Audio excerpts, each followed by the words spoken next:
La Mauritanie a un potentiel de production de 1 500 000 tonnes de poissons par an et 300 000 tonnes de coquillages. Nous représentons par la production réelle, la Mauritanie produit 1 million de tonnes de poissons. C'est 25% de la production du continent africain en poissons de mer. Le continent africain en entier produit 4 millions de tonnes de poissons de mer par an. Et la Mauritanie à elle seule en produit 1 million, c'est-à-dire 25%. Donc c'est le plus gros producteur de poissons d'Afrique et du monde arabe d'ailleurs. D'accord. Alors quels sont aujourd'hui les obstacles pour les utilisateurs de ce secteur? Le secteur des pêches, la Mauritanie est venue assez tard à la mer. Nous sommes un pays côtier, nous avons 720 km de côte. Réputées les plus poissonneuses, parmi les plus poissonneuses du monde, mais nous ne sommes pas une population maritime. En termes de patrimoine civilisationnel, nous sommes un peuple de pasteurs nomades et d'agriculteurs sédentaires.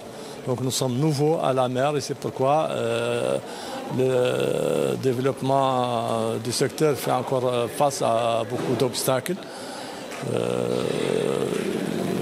techniques, physiques, économiques, financiers et institutionnels. C'est d'abord l'insuffisance des infrastructures. Nous avons 700 km de côte. Jusqu'à présent, jusqu'à une date très récente, nous avions un seul port de pêche qui est à Nouadhibou, donc qui est à l'extrême nord du pays.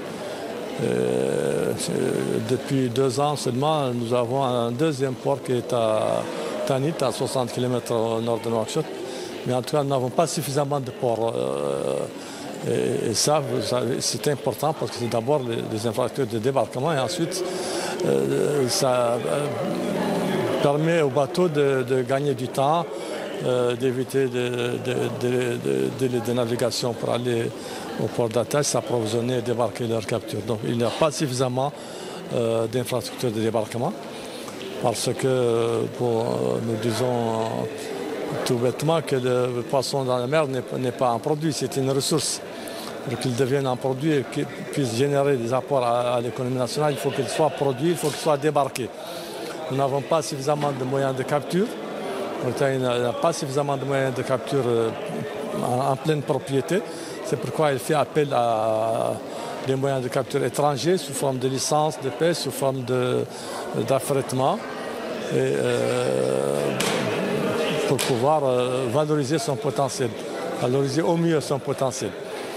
Ensuite, jusqu'à présent, nous exportons essentiellement des produits bruts. C'est-à-dire que nous prenons le poisson en entier, il est lavé, il est congelé et mis dans des cartons, mais sans transformation. Au final, donc, nous exportons la valeur ajoutée parce que la valeur ajoutée elle est essentiellement dans la transformation. La transformation se passe dans les pays d'importation.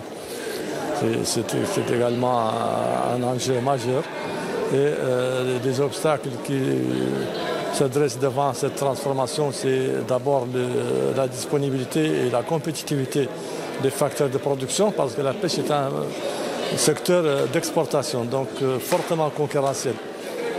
Et les facteurs de production, l'eau, l'électricité, l'assainissement, les communications, les infrastructures sont encore insuffisant et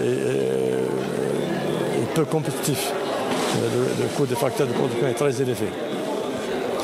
Le problème de financement, parce que la Mauritanie, c'est un pays pauvre, n'a pas de complexe à le dire, c'est une économie faiblement capitalisée. Or, dans le secteur des pêches, il faut des investissements, comme dans tous les secteurs. Et l'une des difficultés majeures également, c'est le problème de financement. Il n'y a pas de source de financement adaptée au secteur de la pêche, disposant de ressources longues qui peuvent être prêtées sur des délais de remboursement longs à des taux souples. Jusqu'à présent, les opérateurs, les investissements sont faits sur fonds propres ou sur du crédit à très court terme qui coûte très cher. Donc, il n'est pas compatible avec la capacité de remboursement réel de retour sur l'investissement des opérateurs. Quelles solutions aujourd'hui comparer à cette difficulté liée au financement du secteur? Nous avons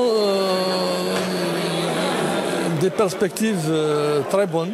Fort heureusement, c'est d'abord la production bientôt de gaz et plus tard d'électricité à partir du gaz. Donc il va réduire le coût de l'électricité, améliorer sa disponibilité.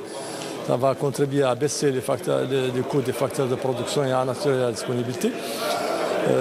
Ça va également donner à l'État plus d'aisance, le plan de contraintes budgétaires, pour pouvoir réduire la pression fiscale sur le secteur, parce que c'est une pression qui est assez élevée, qui obère la rentabilité des outils de production.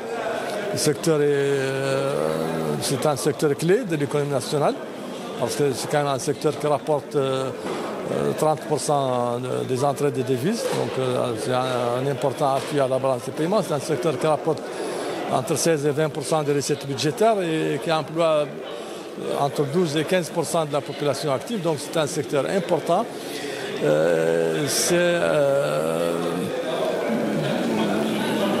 Ce qui fait qu'il donne beaucoup plus à l'économie, au pays qu'il en tire.